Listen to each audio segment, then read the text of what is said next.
homicides, even that was a statistic that barely survived. Just another young black boy shot in Valley High, fast forward. Summer of 06. Come on. See, I was in the car when my boy got the call. Hey, yo, baby just got shot downtown by the side of the mall. Pause. What? That was my dog. Fast forward. Summer of 07. Come on. More young souls on their way to heaven while down here on earth. More young soldiers to loading up the weapons. Come on. Even I went and got some protection. And the infection keeps on growing, and the cycle keeps on going and going. See, just the other day, little homie shot big homie just to look hard in front of his homies, and they still not know. I guess they didn't get the letters that Willie sent us after Willie lynched us, because my generation is still hung up in Willie Lynch's system. I said, I guess they didn't get the letters that Willie sent us after Willie lynched us, because my generation is still caught up and hung up in Willie Lynch's system. But they don't know. They don't know. See, being a gangster ain't about grabbing a banger and popping a stranger. Being a gangster was originally about protecting our communities from danger. But it got me angry because they still don't know. See, a bullet, after it is shot, it's like an earthquake. It's always an aftershock. It shook up Biggie's household right after it hit Pops. I watched my auntie fall through the cracks after my cousin Daddy got shot. And in some cases, in some situations, the cycle, I said this cycle never stops. But here's the thought. Maybe what we need is a whole lot of love in a large amount. And maybe that'll be enough to subtract this number in his teenage body count. But until then, I'm going to keep my eyes to the sky looking toward the rainbow. Not fearing death because on my shoulder there's an angel. Keeping my head up when a chariot swings low. Keeping my faith up, no matter how painful. No matter how painful. Everybody.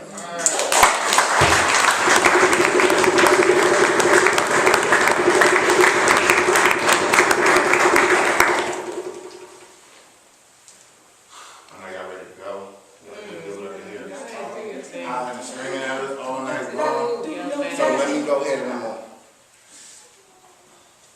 No, I'm gonna stay right here. I'm gonna get on the floor right here. Y'all call me, so we ride. If I want to go to the Bay, we going to the Bay. If I want to go to LA, we going to LA. If I want to go take over the world, y'all with me. So y'all gonna be a necessity.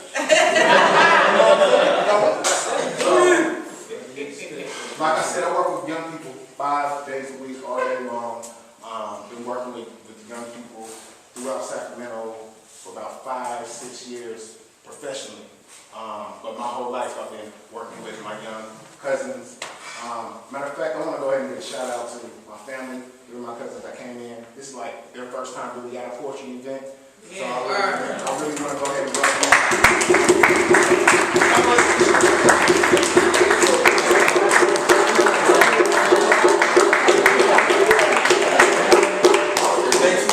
Stand up. It's all good, y'all. We're gonna turn them out. We're gonna bring that's one of my missions. If I can bring my family out to this part of the world and really turn them out to something that's life changing, and that changed my life, oh, we're gonna be all right. But anyway, all right. This next piece is entitled "Ambassador of the Youth," and I speak this. As I stand here as a man here, I speak this piece as if I could have spoken when I was younger. So I need y'all to just kind of try to bring me back to when I was a little bit, wasn't really all that shorter, but a little bit younger. Had the heart of a young person, and I was upset because they didn't respect me. Y'all remember? Anybody went to St. Jack Middle School? Right on. They didn't respect it. Didn't respect it. Right. And not to put the school on blast. I got a lot of love for them. But there were a lot of people. Anyway, get me started. So this is what I'm gonna do. I'm gonna go ahead and get into this piece. I just ask that y'all follow if y'all can feel it. And if there's a young person that you can channel inside of yourself, I ask that you do that right now. Right.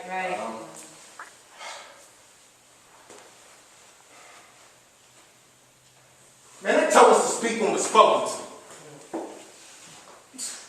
You remember that? Yeah.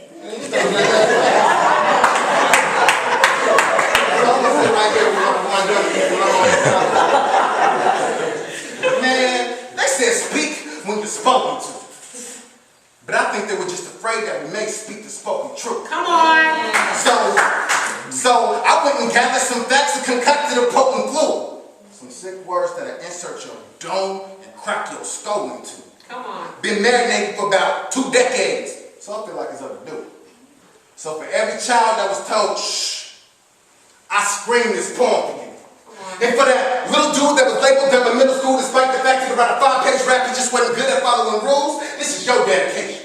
In the school board's re-education, so for everyone a part of the administration, this is my demonstration to demonstrate what happens when a so-called ADHD kid becomes patient.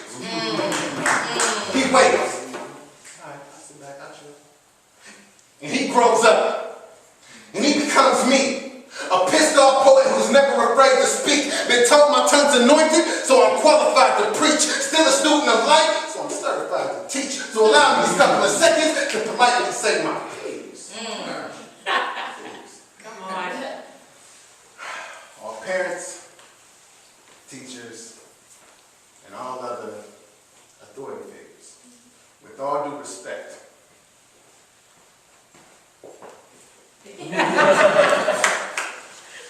man, stop that bullshit. Stop putting boundaries on your kids. Stop telling them what they can and can't be. Ain't no telling what their purpose is. See, I don't know what perfect is, but I do know what it feels like to feel like a worthless kid. Have you ever watched the spirit of a child die? All because, and that laughter turned into cries.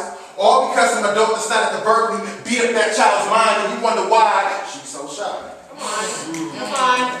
And he no longer dreams. And her internal water stopped boiling because she has no self-esteem. See, I've experienced some of those things. Right. Back in high school, after they got tired of writing me up, they broke me off. Said I'm destined to be either dead or in jail. That's what they told me, y'all. But now, those same teachers that doubted me are now inviting me into the classrooms. Crazy. It still amazes me just to hear I humbly drop tears as I step into these classrooms.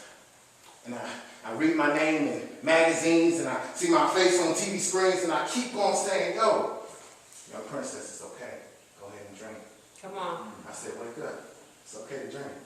Because see, there's no such thing as a realistic dream, because a dream isn't realistic to begin with. They said Martin King was crazy when he dreamed there could be black and white friendships, and that came true.